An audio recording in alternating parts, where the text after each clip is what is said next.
can you get refused? There are provisions where someone can be refused if you don't meet the application requirements, if you don't provide the necessary documentation. Another avenue is, let's say for instance, if you may live on a specific area, on a specific circuit, that from the public supplier's perspective, you may be overloaded with renewable energy sources.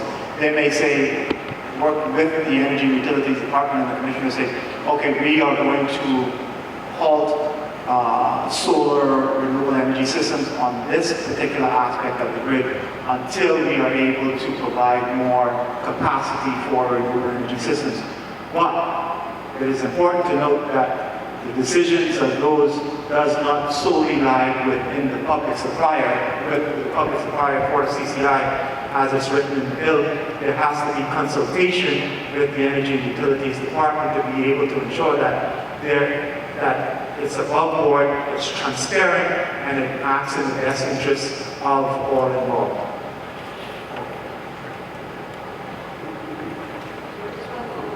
What about, would you grant existing installations be grandfathered in? So there is a provision within the bill to allow for a, what do we call it, a grandfather process? It's a transitionary process. So essentially, we understand that there are a number of systems today that exist in the Turks and Caicos Islands. And as a part of the transitionary period that is proposed, system owners will have 6 months to regularize their system, make application, apply, and go through that process to be able to receive an energy producer's license. If you're an existing producer, there's a couple of things that are perhaps very great. One is if you're a small system, 5, 10, maybe 15 kilowatts or something like that, then the conditions and the requirements are going to be simple. And they're simple, but they're designed to protect you and protect the public, which is that you've got a piece of equipment that has been faulty or it's not technically correct. So you have to provide some assurance of what kind of equipment is being licensed. So things like that. There's a second process, which is that if you want to actually interconnect flow electricity to the grid using the new net billing program, then there's an issue of whether the technical capacity of the grid to take you is available in your area. The licensing part, just to become visible, as we're saying, with known producers, is fairly simple and straightforward and not a big deal. Somebody who's got the original documents for their installation should get it filled out easily. So we kind of section these into, let's call it 3 categories. Category 1, let's say your system size falls between 0 to 15, that's considered a small system. Your process is going to be a lot less rigorous. Not to say that the process is going to be rigorous, but it will be a lot stringent. It's probably a better word. A lot less stringent. Small scale. Outside of that small scale, let's say your system is between 15 to 50 kilowatts. Then again, there will be another added layer of stringent in terms of the information that is going to be requested. So 0 to 50 will be considered residential sizes. 50 to 500 would be considered commercial. And again, that has to, because the system size is a lot larger, the expectation would be that you provide a specific set of information that your installer would have in any event. System configuration, manuals for the system, how your system operates, to ensure that it's on the right grid code, to ensure that the system meets specifications as assigned within the grid code. And then above that, as we welcome our minister, Mr. Kyle Owens, the minister responsible for public safety and utilities. Thank you for joining us. Above that will be considered an independent power producer. So the requirements for an independent power producer is completely different than that of those of a resident or a commercial. Because a resident or commercial can sign up for the net billing program to interconnect with the public utility, feed back onto the grid, and be able to be compensated for that excess energy.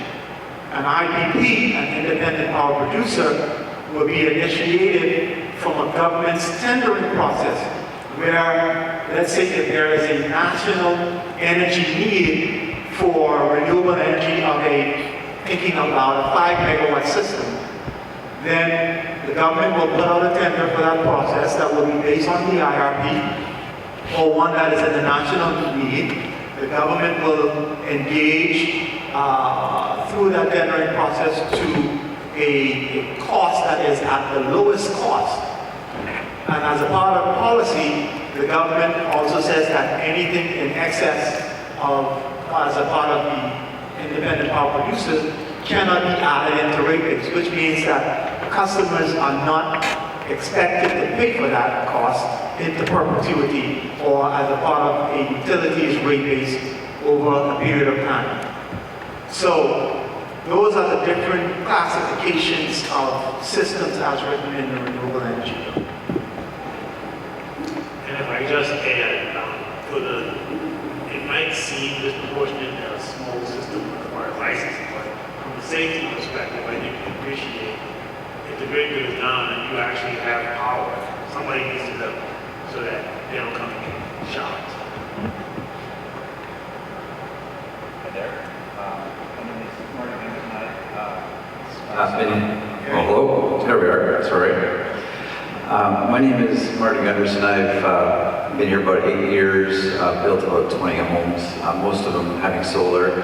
And in addition to that, I actually own a relation company in Western Canada. So I have a fairly unique perspective. I'm cutting in and out here. I really like what I'm hearing. Check 1, 2, let's try this. You know, I can talk loud. Looks like it wants to work now.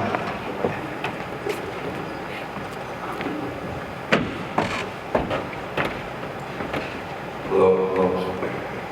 Great. So I really like what I'm hearing, like as far as the net billing and sustainable and selling back to the grid, and especially competition. It's a welcome change potentially.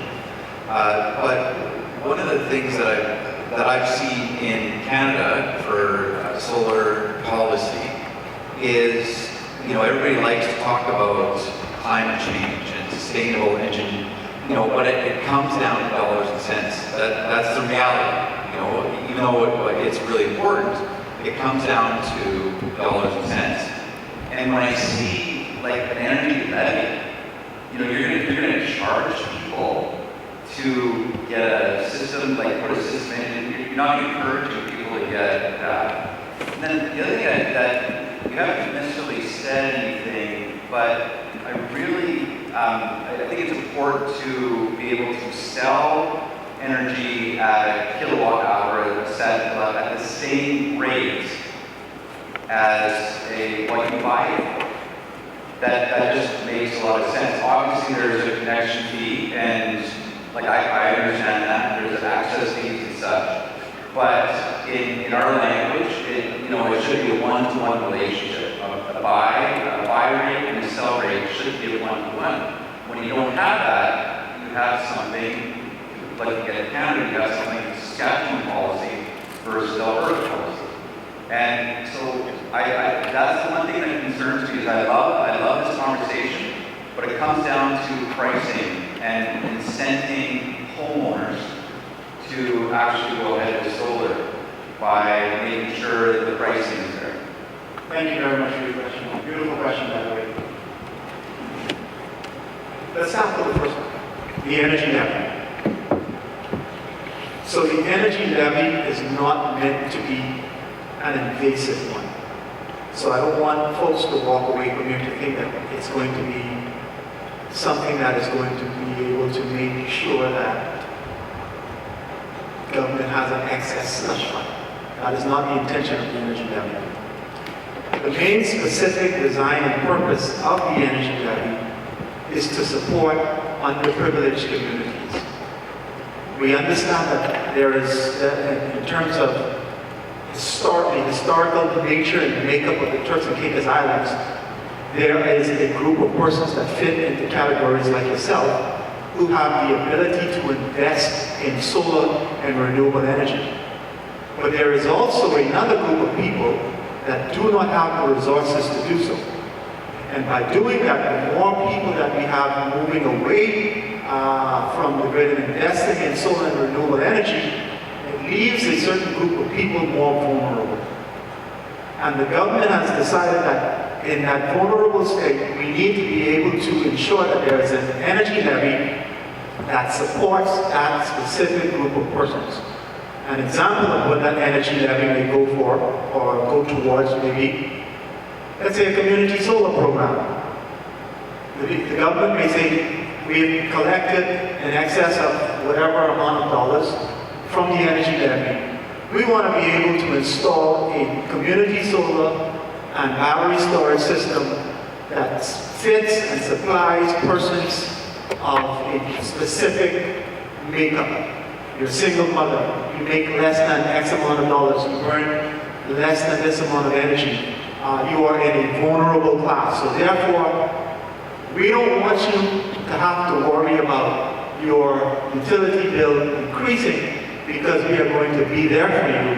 And those that can afford will aid and assist those that can't, because we understand that the makeup of the energy grid and those that can afford it will, to reduce their costs and for their own personal reasons, for whether it be decarbonization, environment, affordability, sustainability, whatever that reason is, it still leaves a group of vulnerable people that must be protected. On the next point, I think the proposal of the proponent is for net metering.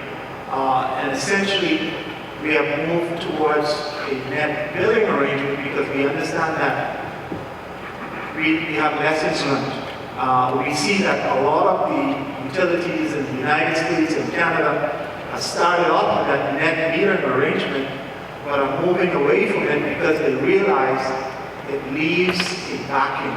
And therefore that vacuum, there has to be a better way to be able to ensure that we give credence to sustainability, environmentally friendly options, but also to ensure that we have a sustainable grid for the future. Bruce, you could probably just talk about net billing versus net metering. Sure, I can talk directly about it. You know, I respect that, and I'm glad it's, you know, I 100% understand net billing and such, but my question more was about the rates. So is the sell rate and the buy rate going to be the same? That's my question. No. So let me just talk a little bit about net metering, which is to say where you were going. And I had direct experience of doing that in Nova Scotia, designing the regulatory framework. We did it and brought it in at a time when solar was really expensive. So getting a net metered rate, Nova Scotia say 15 cents a kilowatt hour, when it was going to cost you a whole lot more, the capital cost of putting it in, say 10, 15 years ago, was much higher. And so net billing was, you know, a way to kind of encourage, but not to overpay. Whereas today, with the cost of the technology coming down, and you come to a place like the Turks and Caicos Islands, where the cost of electricity is much higher, then the whole balance and the incentive system is different. And from that perspective, the way that we think about it for designing policies for Turks and Caicos Islands is, look, if we can offset that fuel 20 cents or so, then that would be great because everybody benefits if the utility uses less fuel, right? And so if that's the extra, you're still supposed to be designing the system for to feed your own needs. And then of course, needs come up and down, and there will be a surplus in certain circumstances. And you want to get balance, so you get a credit back at the avoided fuel cost. This is not designed to create a whole series of small-scale, little power producers around the island. That's not the public policy objective.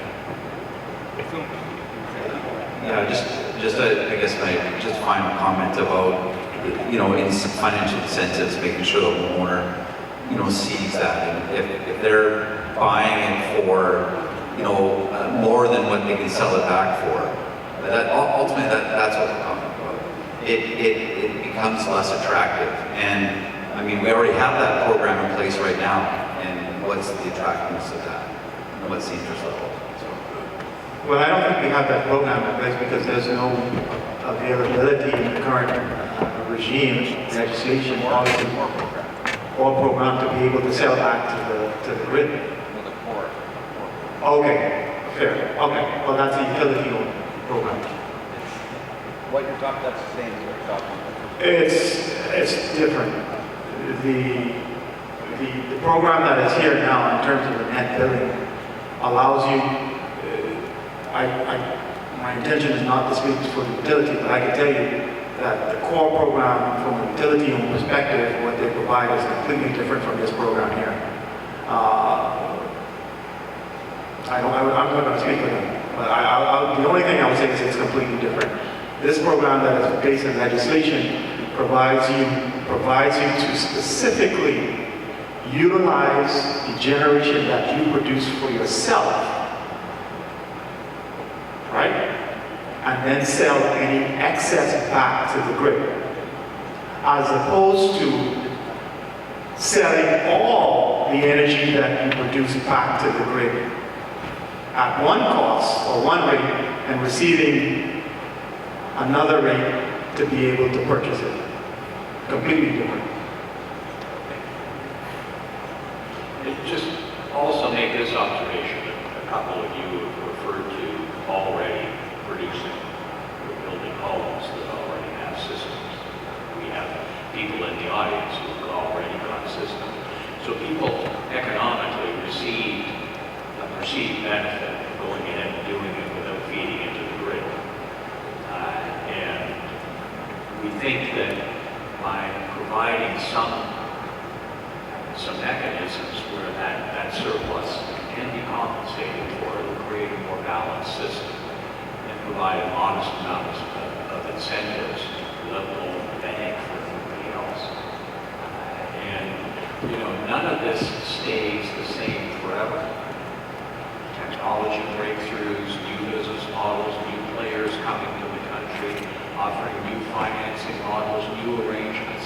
There's all sorts of things that could change. This is going to be dynamic. The whole energy transformation is a dynamic beast. And so this is a start of a new system and to help foster transformation. But it's not going to be the end of the journey.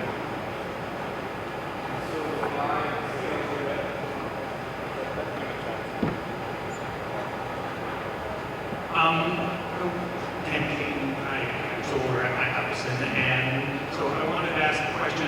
My understanding of the reading was that It's not good? the Okay, very good. it was all this levy program and everything available and not to just the regular community.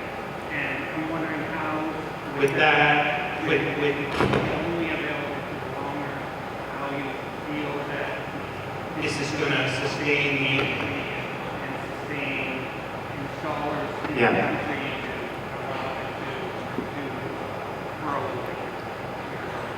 entry into Agreed. So the question for those that didn't hear me, I'll try to summarize and do stop me if I go off course. The statement of the question was surrounding specific parts of the bill that talks about islander control and only islanders being able to own or operate a renewable energy system. It is not the intent of the legislation to exclude residents, homeowners, business owners to be able to become an energy producer licensed to the Renewable Energy Bill. Within that same clause that you're talking about within the bill, and Bruce will help me to pull it up, it talks about an exemption program as prescribed.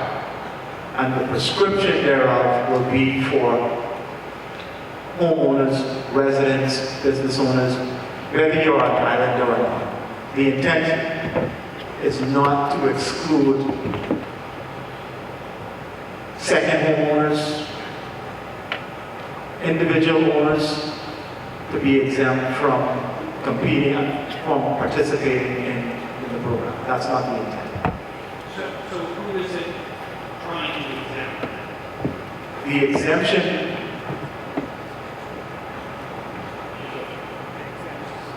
The exemption is going to be prescribed in regulations. So after the bill has been passed, there's going to be the development of who is going to be exempted. So that what we will be need, regulations. what we need from the public hearings that we're having here right now is feedback. Be exempted. I mean, that's the way that this process is working with consultation with the public.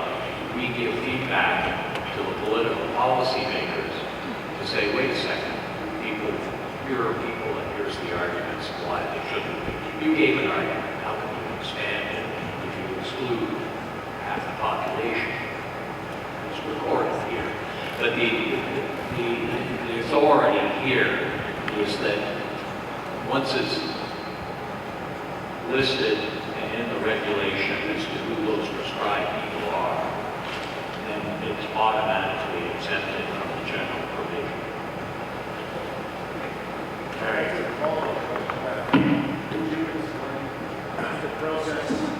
Could you explain the process of someone who isn't a belongar or an islander and has a solar system, how they would get licensed? Like what exactly do you have to do that? through the bill makes no It says everyone who holds a license has to be either an islander or 51%. So if I have my house and I have solar on it, how would I get licensed to run it? I don't understand how that works. So could you walk through how I would do that? Do I have to lease my roof space to a company and then partner with a lawman that's 51% or more and then have my solar acting as a separate company? I really don't understand how that works. I'd really like clarity on that. And I think and that feedback is good. And what we're hearing is that we need to go back and provide some more clarity on how, whether you're an islander or not, you're able to obtain a license specifically related to non-islanders for your solar energy system. Okay. Yeah.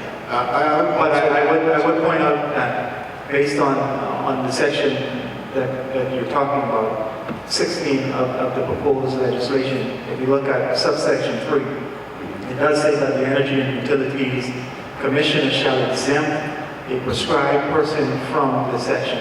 And the anticipation or the intent is to be able to exempt a group of persons who are non-islanders to be able to ensure that they're able to participate within the renewable energy program. Right, okay. And you can see having that not clarified now would be somewhat concerning if someone just agreed. We take that feedback and we expected that. Okay, okay. One of my other concerns is how broad this bill is. It basically includes all renewables of all forms. And there's a number of different edge cases that if you look at them would be considered. For example, if I had a hybrid diesel truck and I ran it off biofuel, then it would be classified as a alternative energy electricity generator. And my reading of it would be that if it has a 150 horsepower engine, it would have to pay $110 a month because of the levy. There's a number of different unintended consequences that this bill in this form would capture that I don't think it was the intention of it. So I'd like you to discuss, if you could, how you're going to go forward and look carefully at what those unintended consequences are and address them.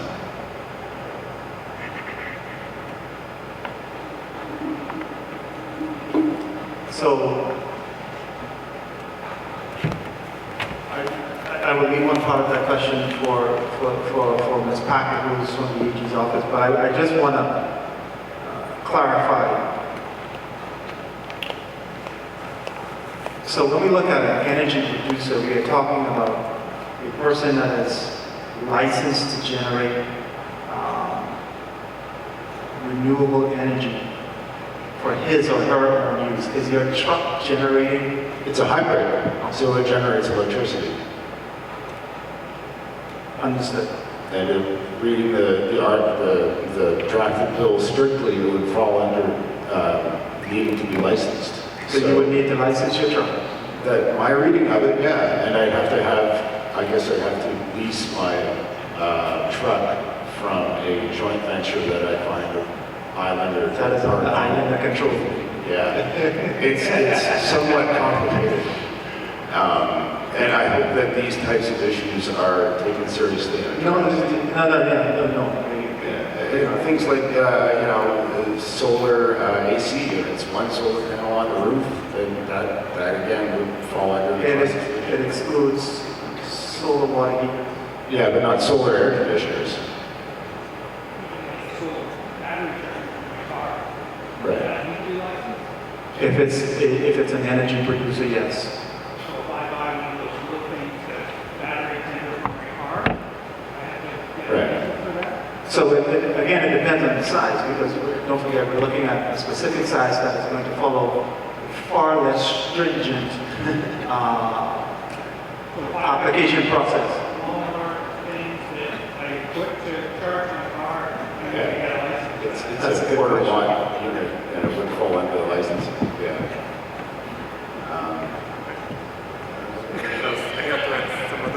Right. Yeah. I mean, it was all related in the same thing. Obviously, we're not really looking to do those things, and you have identified them as unintended consequences. And that's why we have public consultation, because your reading of what the bill says is not what was intended, which would then logically take us back to take a look at the language again and make sure. I mean, there's other statutes and things that in the electricity ordinance that spoke to a whole series of exemptions, boats and things like that, that had renewable generators but were unlicensed, unregulated, and everything like that. And so we'll just have to have another look at the words, right? Make sure that it doesn't say things that we don't need.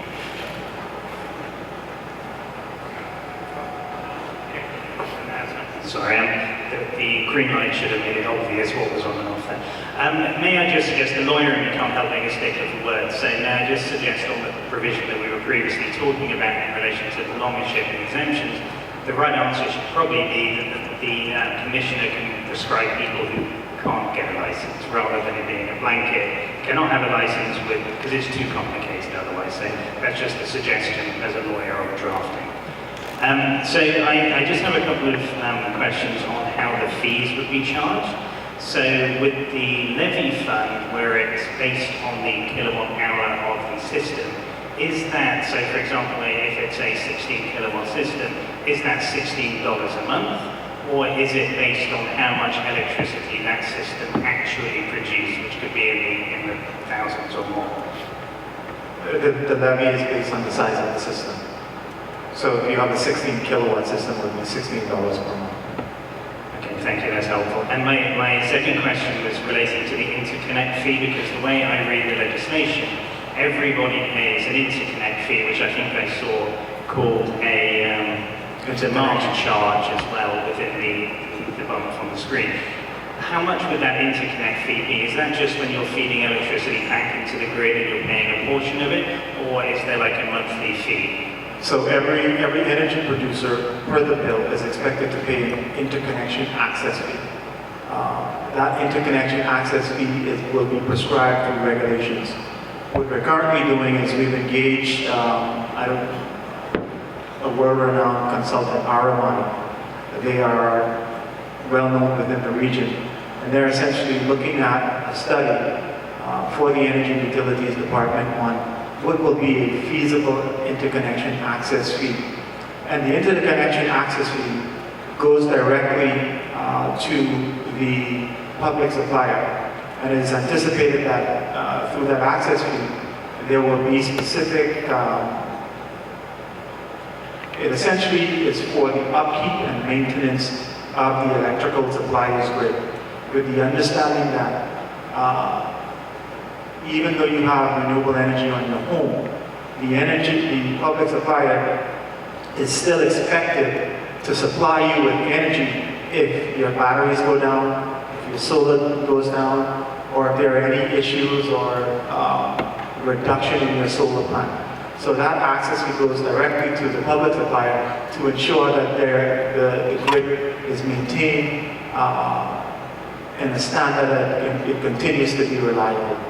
Okay, thank you. I mean, just a comment, really going back to the gentleman over here's commentary on incentives is whatever the fees are, they need to incentivize people to grow and not sort of shut people out of the market. Yeah, I think, the intention is not to make it, the intention from the government, let me make that very specific.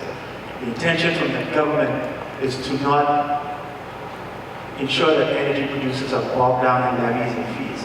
I think in the final analysis, we would all find that if you're able to invest in the system of renewable energy resources, the fees that you would pay will still allow you to provide a reasonable rate of return on your investment that is not exorbitant.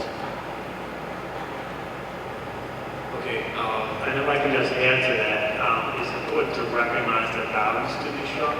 So if you look at the way rates are designed, what people often refer to as an incentive is being paid for by other customers. So a person's money comes in, well, somebody else has to actually pay for that. It's not coming from the public supplier. It's coming from all the other customers who don't have solar. So that's the balance to be struck. I mean, I guess in a way, in a sense, that's correct, and one needs to protect the public supplier. On the other hand, as it stands under the current legislation, people are allowed to produce as much renewable energy as they want without needing to connect to the grid or prop up the public supplier. And now we're being told we have to connect to the grid, and because we're connected to the grid, we have to prop up the public supplier. So you can see that there's a somewhat circular argument there in my mind. But when we look at that, of course, I understand the need to protect those who can't afford solar power and to keep energy bills as a whole down. But I think we just need to be mindful that the reason that we're having to pay these fees is because we're being told to connect to the grid. The reason you're being paid the fees is what? Because we're now connecting to the grid. So if someone was completely off grid, none of that would be relevant because they're not taking money out of anybody's pocket. They're just sitting in the corner of a field with their batteries and their solar. But now they have to connect to the grid, which they didn't under the current rules. And now we're saying, and they need to, we're essentially arguing that other people are subsidizing them because of the potential for them to move from the grid. Well, yeah, the fact is, if you move off the grid, there's a cost that was there to serve you that now somebody else has to pay. When you make a decision to buy a plant or a transmission line, that's going to last 20, 30, 40 years. It doesn't just go away because you stop using it. So somebody else now has to pay that fee. But not if I built a new house in a field in the middle of nowhere with a battery and a solar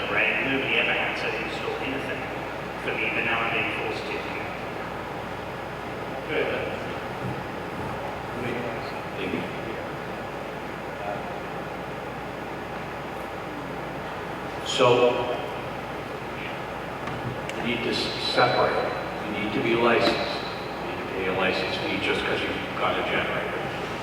Hopefully it doesn't involve boats and cars. The interconnection fee is when you want to sell into the grid. So you've got to be connected to the grid, and as we discussed earlier, that's the regular fee that you pay, fixed cost every month, and then you pay for the electricity you actually use. But the rule does not say if you have a generator, you must be connected and you must be selling into the grid. You don't have to participate in the program. You just have to be connected. Maybe that clarifies it, because I understood from the previous answer that the interconnectivity fee is charged essentially based on the size of the solar system, even if that solar system will never feed back into the grid. Probably need to provide some more clarification on that aspect. Yeah, thank you. That's good feedback, and we will accept that. Thank you. Well, Matt here actually kind of stole my question, but I'll allow that. But I do want to make a comment on something that he touched on. His question was that we do have to look at the reality of the costs and the actual real costs that the power producer would have to deal with, and it all comes back to incentives and whether it's worth actually investing into solar energy and renewables and for people to have sustainable clean energy and all that kind of stuff. So everything that I've heard so far, I know that this benefits Fortis, definitely, but I'm kind of struggling to really see how long-term this is going to benefit, like a power producer who owns 2 or multiple homes for the next like 20 years or so. So it helps in several ways. It helps in the country becoming more sustainable and reducing our carbon emissions. It helps from an affordability perspective for those who have the ability to make investments, to be able to make investments to ensure that energy is more sustainable and affordable for them. And while they are making the investments, they are also ensuring that the grid is kept in a way to ensure that if at some point in time your inverter goes down and you need grid capacity, that the grid is there to be able to supply you with energy. So it's what we've done, and bear in mind we're taking licks on both sides, right? We're taking licks from the public and we're taking licks from the public supplier. So that what we're trying to do is ensure that we create a set of rules and regulations and create a set of a fair playing field that gives no one an advantage or a disadvantage. And by doing that, you have to look at, okay, and again, it's not my intention to speak for this TCI. They are here, they can speak for themselves. You have to look at when a company makes an investment on infrastructure, transmission, distribution, and generation, that they are expecting that user A, user B will be able to utilize this energy, right? User A decides that I want to invest in solar for various reasons, therefore I am no longer using the energy supply. The lines are still there. The generating capacity is still there. The maintenance is still there. So we got to be able to ensure that it's a win-win for all. And as a part of a win-win for all is the interconnection access fee that helps to make the utility whole, is the energy levy that helps to ensure that those that are least among us are not left behind or are not left with a burden. These small fees are not intended to be revenue-generating streams. And one of the feedback that we got throughout this week is to ensure, in legislation, to ensure that, one, the public supplier doesn't use the interconnection access fee as a slush fund to invest in whatever it wants to invest in, but also two, to ensure that the energy levy is not used by the government as a slush fund to be able to do whatever they want to do. So as a part of the feedback we've gotten is to be able to provide legislation clear and reasonable legislative regulations to ensure that the funds go towards its intended purpose. And I think, well, again, we are here tonight walking a fine line, the middle line, with the understanding that there are certain expectations from the public, and there are certain expectations from the public supplier. And what we're trying to do throughout this legislation is to ensure that we get it right by walking the middle. That there isn't an advantage for anyone or a disadvantage to anyone. And also to ensure that no one uses this as an opportunity, whether you're the public supplier or energy producer, to be able to, as a money-making or as a revenue, to be able to generate excess revenue throughout this process. So that's why we put certain things in place. Thank you. Good night, everyone. In layman's terms, if I choose to buy my own system, can I be disconnected from the system? I don't want to tie into the system. Would I be prosecuted? If you, let me make sure I understand. If you purchase a system, but you haven't installed it, or I don't want to go on the grid. I don't want to tie into the grid, and there's no wind, there's no sun. I'll just wait till it comes back up. Will I be prosecuted? If you have been exempted because you live in a remote area where the grid doesn't exist, allow me to go on. Then you would not be, you will be following the law. But if you are in an area where the public supplier's grid is available and you're utilizing your system in an off-grid manner, not connected to the grid, you would be operating in direct contravention to the Renewable Energy Resource Planning Bill as is. So what sense in investing in it about the end of the day? What sense in investing in it about the end of the day? I'll be prosecuted because I don't want to share my system. I don't want to tie into the grid. So, as a part of this consultation, what I'm hearing is that from this group, or from specific persons, is that, again, we're here to consult and to get feedback.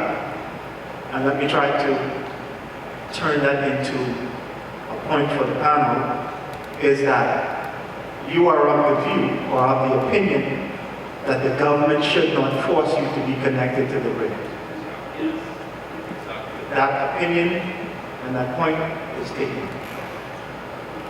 On the point about connection to the grid, I wanted to be sure when we talk about net metering, we're not talking about it like with the existing Fortis program where you basically have to sell all of your solar at like 26 cents a kilowatt and then you buy back what you use from them at like 50. Basically, we're not doing that, just to be clear. That is not this program. Right, this is you consume it yourself and then the extra you sell for 26 cents. Correct. Okay. it occurs to me, looking outside, that, you know, it's black, and given most of the renewables are solar, that the price of a kilowatt between the daytime and the nighttime fundamentally should be different. At some point, it would probably make sense to implement a time of day billing schedule and eventually move the whole grid to something that, on a microscopic scale, represents the North American grid as a whole, where you have a whole bunch of different manufacturers and spot pricing interconnected. That's way down the road, obviously, but is there, have you turned your minds to how there would be a path to get from where we are now to that? And if you have, could you discuss it, please?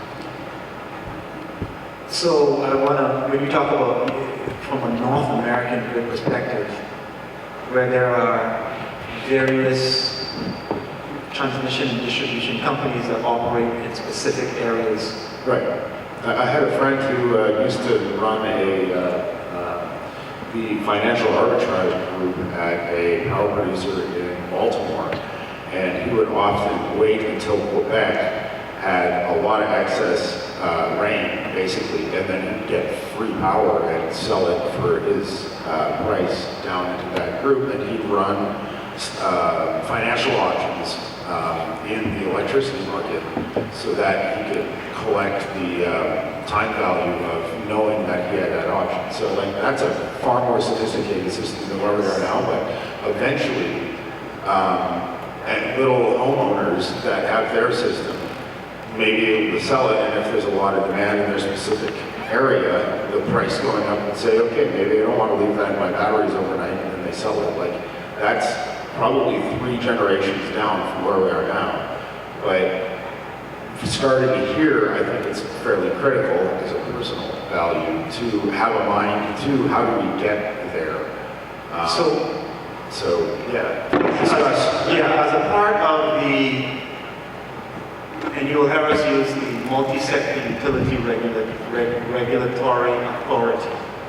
As a part of that consultation, that regulation making authority would be in the position to have public consultations on various rate-making mechanisms and tariff schemes, as you just talked about. Time of use, i.e. throughout the day or in non-peak hours for a utility, your energy may be a lot less than it is during peak time. So you could essentially generate electricity through the day, store it to the night, and maybe sell it back in the evening time at a higher rate than you would sell it back to during the day, based on your usage, based on your patterns.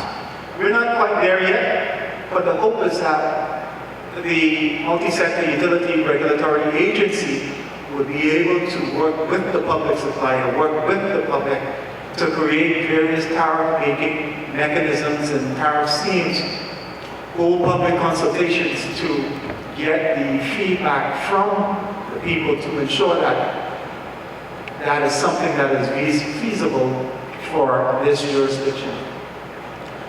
On the other hand, to the other point, we talked about various entities, transmission and distribution companies, where you are able to have a specific area of distribution that company is able to supply. I think that is a bit further away, with the understanding that the public supplier does have a vertically integrated license, and that license does have a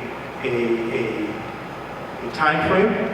But it's important to know that when that time frame is up or comes close to an end, there is expected to be a consultation process to be able to understand what a new license would look like.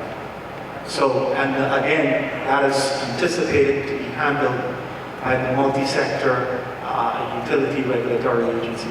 Again, the government is placing a considerable amount of effort in ensuring that we bring regulations in the energy and utility sector into the 21st century. I think no one in this room would agree that we are there yet, but I think, or even close to it. But I think we would agree, based on the steps that we've seen that the government made within the last year and a half, that we are well on our way. If I could just add a tiny little bit to that. Some of it is about technology and infrastructure. There's a lot of places in North America that have already got advanced meter infrastructure, really smart meters that know every 10 seconds or every 15 seconds where your electricity, how much you're using, and so on and so forth. And it was thought that a lot of these kinds of time of use shifting kinds of things needed to have that infrastructure before you could do it. So, but some of that thinking and some of the technology is changing. I actually have a Tesla Powerwall battery sitting in my garage back home in Halifax, and it connects to the utility by the internet. So the internet is how the utility communicates back and forth. And in that world, they can run a program called critical peak pricing. And critical peak means I get an email the day before that says, by the way, we're going to charge you $1.60 for your electricity if every kilowatt that you use between 7 o'clock tomorrow morning and 11 o'clock. Because it doesn't happen all the time. It's only when the grid needs a lot of electricity that happens. In return for paying through the nose for that time, I get 10-15% off my electricity for the rest of the time. And these kinds of ideas are being trialed out. Utilities are beginning to understand the technologies, customer behavior, whether it's worthwhile, whether it's beneficial for everyone. And as these lessons are learned and the technology becomes more accessible, and that's when the new regulator kicking in will be able to explore these things. And with the utility and with customers like you to kind of start down that journey.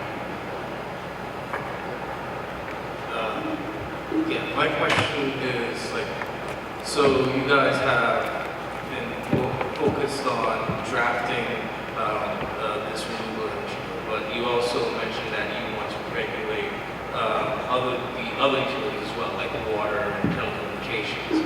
Have you drafted anything for either of those as yet, or is it just this that you're focusing on right now?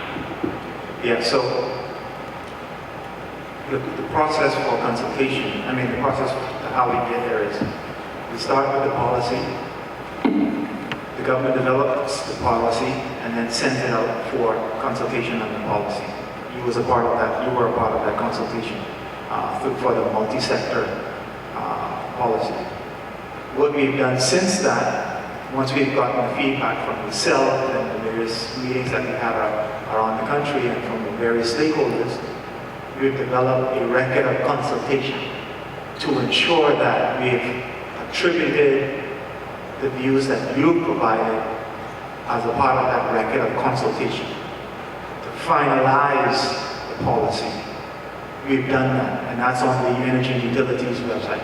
So the record of consultation is completed with the final views, which will be sent to Cabinet for the final approval of the policy. We're in the process of doing that now. So once stakeholders say, yes, you've captured my opinion correctly, or no, what you said in the record of consultation, I didn't say that. So therefore you need to either change it or remove it. We have to go through that iteration. Once that's done, we take it to Cabinet, final approval of the policy. Once the policy is approved, it then goes to Ms. Packett's desk, where she is the senior legislative drafter within the Attorney General chambers. Once she then drafts the legislation, we bring it back to the people for consultation. And once we consult on the legislation, we make the changes that are there, and then we send it to Cabinet and the House of Assembly for passage. Where we're at with this, we're past the policy stage, we're past the consultation of the policy stage, we're at the bill stage, where we're doing the consultation on the actual bill. And once we go back, we will provide a record of consultation to all those that are involved to make sure it is publicly available for everyone to see. And then once we're done with that, it goes to cabinet for approval, then onto the House of Assembly for passage. Any other comments, questions?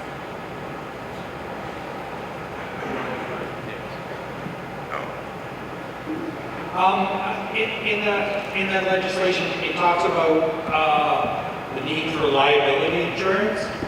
Can you talk about how you're going to enforce that and how much liability insurance you're going to advise me that I need? Yeah, so the expectation is for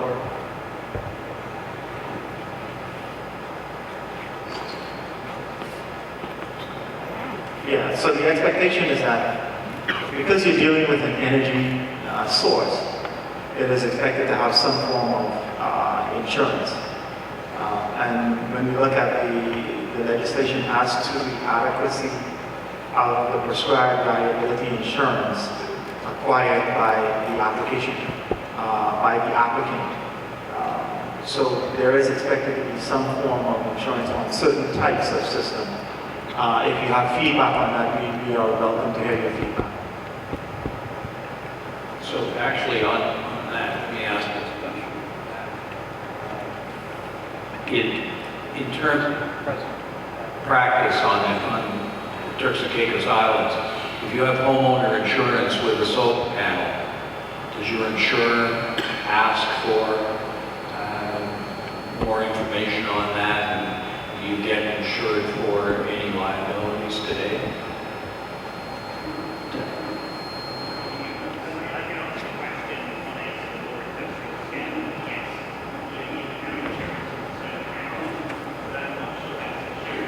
Sorry, I'm using you have insurance based on solar panel. Now that's more for a larger scale, which I'm aware. However, I think that insurance is more about what if the solar panels go flying off the roof, something like this, like your standard buildings insurance type of thing. This isn't a specific, what if I accidentally feed back to the grid and damage Fortis's tower, or what if somebody walks up and their dog licks a pylon, or whatever happens to be the cause of damage. So I don't think the insurance is specific to whatever risk you may be envisaging there. So I think it's a very good question. Like, can we even get insurance, and what would that look like with standard buildings and contents type insurance coverage?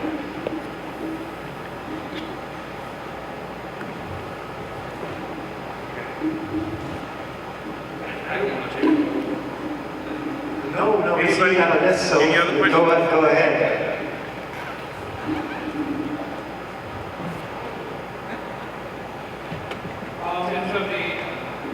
In terms of the insurance question, I think those interventions were good because we have not yet developed.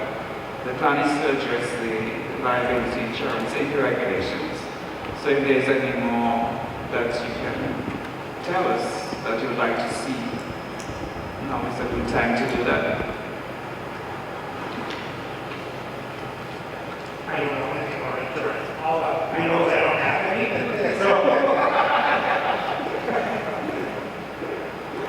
You're telling me I have something, I don't want to know what.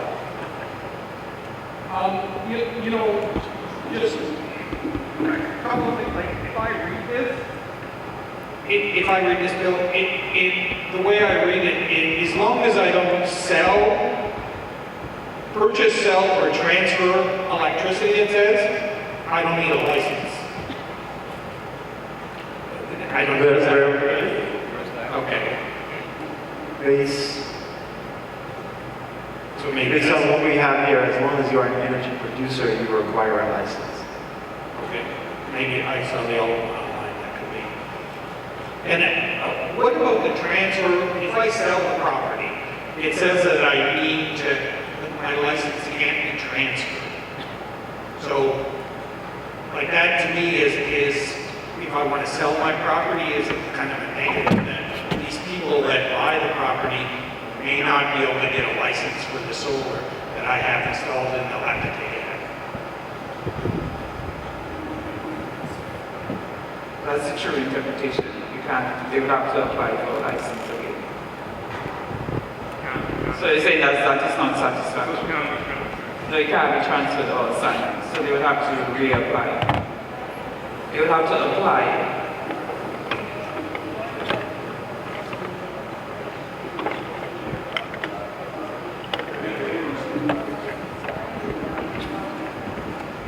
Did you hear what she said? Yes. If it's already approved, why do they have to go through the process again? I mean, that's the point. Is this a routine exercise? Because what's going to end up happening is, okay, I can go back to the with the information about exactly what they installed and everything else, right? Yeah. Let's say in 10 years' time I sell the house. I probably don't have that in, but now to get that license, and I'll renew the license every year. I may not have that information anymore about the exactly what the installation is, what would be. That's just another hassle to do with the new buyer. Good point. It's, the information should be on file. So, one doesn't want to. We'll have to, again, appreciate the question. How long does the license last? If you right? No, the license is. Yeah, there's no renewal process for the license. As is. Oh, so you don't have to get it every year?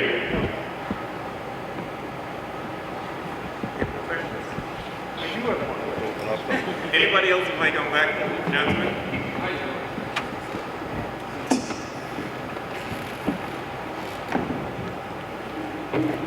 So let's say, okay, I have this one system, I put it in and go through all the processes and it gets approved. And I want to bring in a different system a couple years later on.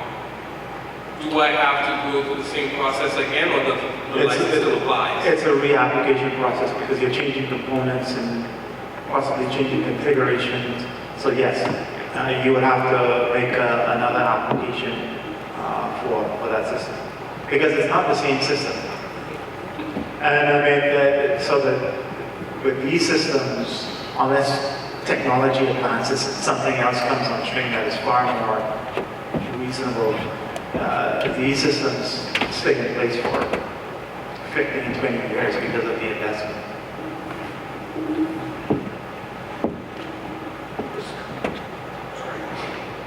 So are there going to be additions to the electrical code that go along with this? Or like you talk about, I have to outline my design. Is there any guidance as to how I outline my design? Like if I have a solar panel with a microinverter, I can plug that right into the wall, and now I'm generating power. Are we taking into account, that fire department and the disconnection of my service in the case of emergency and stuff like that? I didn't have a question, sorry. Is there going to be change to the electrical code, or is there going to be guidance on standards on how this should be installed? Yes. So currently under the electricity ordinance, there are standards for all electrical apparatus that has to fall under the National Electrical Code, which current edition is 2004. And that essentially provides rules, regulations, and standards that any electrical apparatus must abide by. The Renewable Energy Bill also talks about standards that should be adhered to. In addition to that grid code, the system must meet specifications of a grid code that is supplied by the public supplier, approved by the regulator, and once that grid code is approved, you are expected your renewable energy system, once it's based on North American standards, because that's what we operate off, is expected to fall in line with those grid codes. Sure. So, back to the subject of licensing and then reissuing licenses. My reading of the bill was basically that when you apply for a license, you have to explain, what you're building, how you're going to maintain it, and how you're going to operate it, basically, right? And so, to me, what you're saying makes sense that, if someone changes, you want them to relicense it because you want to know that the person that's getting it understands how to maintain and operate it, right? It shouldn't be some black box that they don't understand or aspire in their house, right? I used to run a septic business in Florida, and there, whenever they have an ATU, the health department requires that a septic company monitors that ATU. So I'm offering a suggestion for you to consider that instead of having a relicense path, you could offer homeowners a maintenance contract with a qualified solar specialist that, because that solar specialist understands the system, they don't have to go through, or an accelerated process to basically remove the risk that I think people are saying that when they sell their house, it could be an eyesore, or not an eyesore, but a problem, because of the risk of not getting licensed again, right? So you keep your license, you have someone that's monitoring it, and then that could continue over while the property changes hands. Do you think that would be something that would satisfy your concerns with the... I think it's definitely something, because you provided information that we will take into consideration. Yes. Okay. Thank you.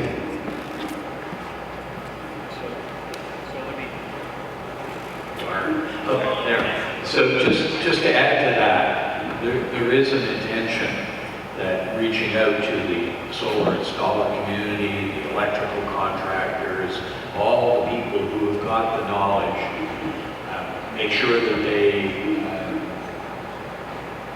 have a path to become qualified, that there's resources to help them become qualified.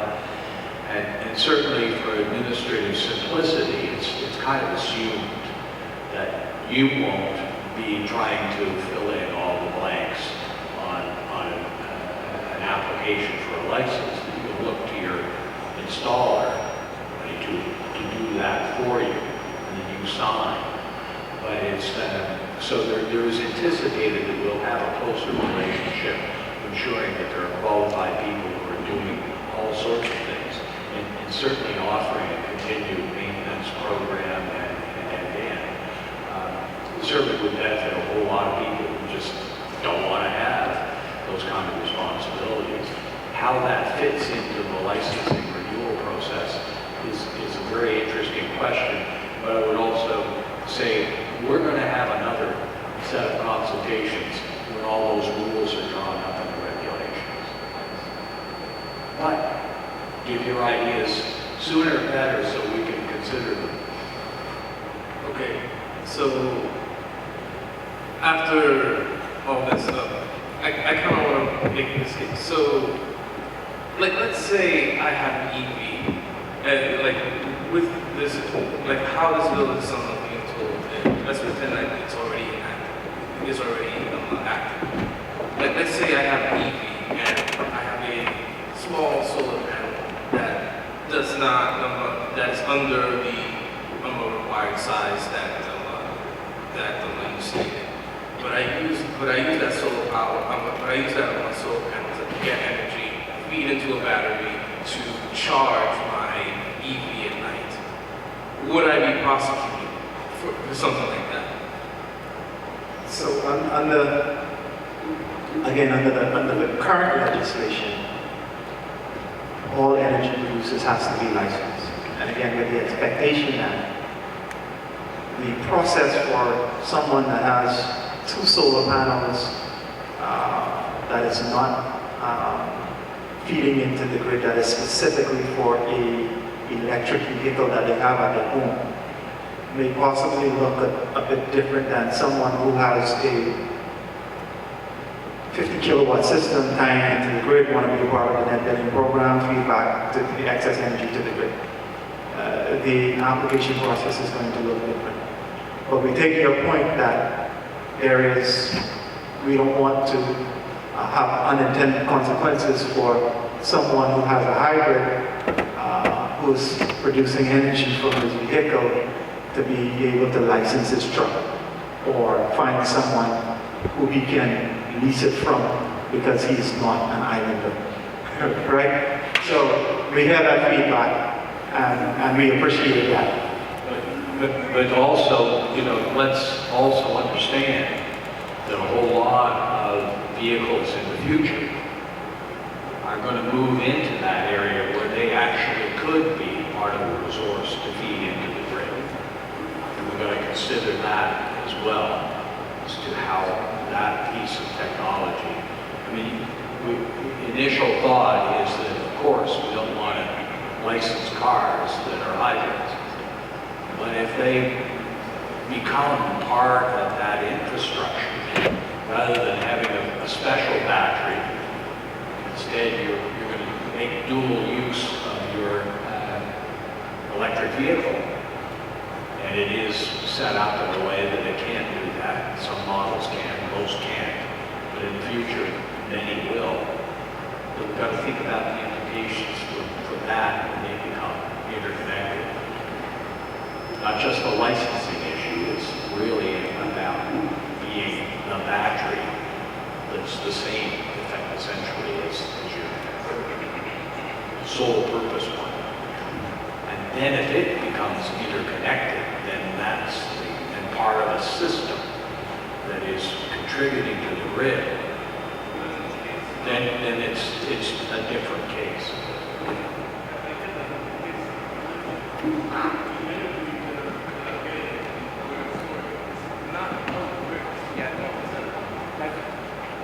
That's the case where we don't tend to exercise jurisdiction and requirements. But we'll have to go back. We made the commitment, we're going to take a look at the wording here, make sure that we don't have unintended. Yeah, and so I think we were getting close to it when you look at section 10, where it essentially says for the avoidance of doubt, the section does not apply to the installation or operation of solar water heaters. We probably may need to look at how we can expand that a little bit more to cover a certain other things that are non-invasive. Like it's not 500 or something. Yeah. So something that we will go back to the drawing board and look at. Thank you for that. Thank you all for participating. Want to have these consultations that you provide, right? At this time, by the minister, Good evening, everyone. Thank you all for coming on to this consultation forum. I do think that your feedback and the questions answered tonight are very important. It's keen on us as a government to make sure that we have a very balanced legislation or bill that speaks to everyone and as stakeholders. That's very important. I think sometimes we forget that in a ever-changing world, things constantly change. So as those changes happen, as a government and as the minister responsible, we want to make sure that we cover our bases, not just for you, the actual persons utilizing these services, but also taking into consideration those persons who aren't as fortunate, because of course we need to cover all of our bases.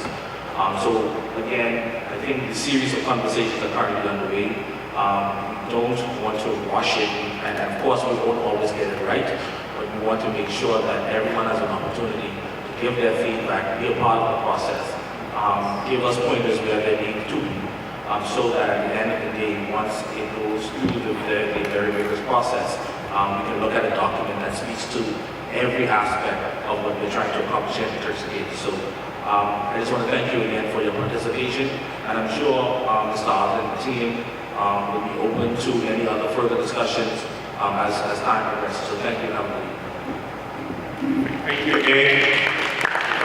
Like refreshments as part of the funds, the fee we're going to charge you, you buy refreshments already for you. Enjoy it. And